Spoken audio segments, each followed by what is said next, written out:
Hey y'all, it's Derrick Clifton. It is another late night here in the Daily Office. You can see behind me everybody's working. We just got through listening in while we were working to the Grammy Awards, and of course the big thing on everybody's minds is the unfortunate and shocking passing of Whitney Houston this last weekend.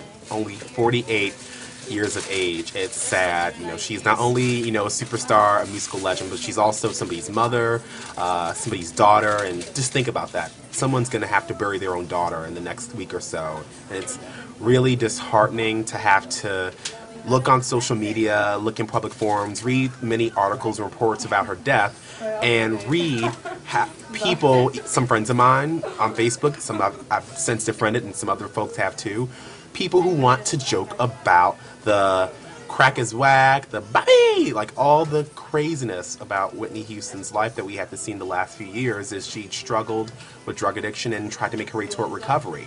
And we'll never know what that really looks like now that she's passed on, but at the same time, there's just nothing at all that is empathetic about it or respectful. It would be just as insensitive to joke about pedophilia and child molestation in the wake of the Penn State scandal, just as it is now when somebody's died and we don't even know the cause of death yet.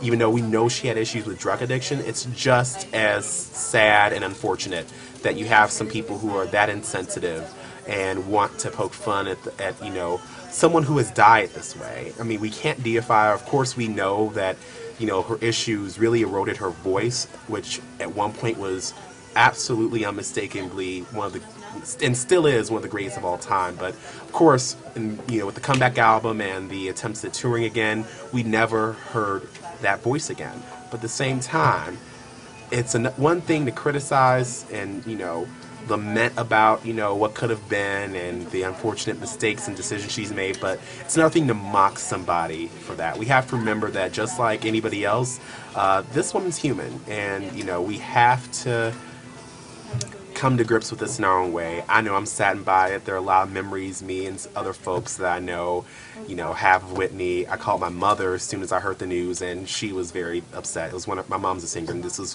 one of her musical heroes. So hopefully what you get from reading this is that, drug addiction is no laughing matter. It's something to joke about. And just as, people are grieving for the death of one of their heroes, they're also grieving if they knew somebody who had drug addiction or themselves a survivor of drug addiction and have to witness this. Someone dying at just 48 years of age who, never had a chance to realize lasting peace and freedom from addiction. So, like many of you, I'm going to be mourning the loss of Whitney, and I'm going to be listening to a lot of my favorite tunes of hers this week while I study, as I always have and always will. Thanks so much, and I hope you have a great week. My love is yours.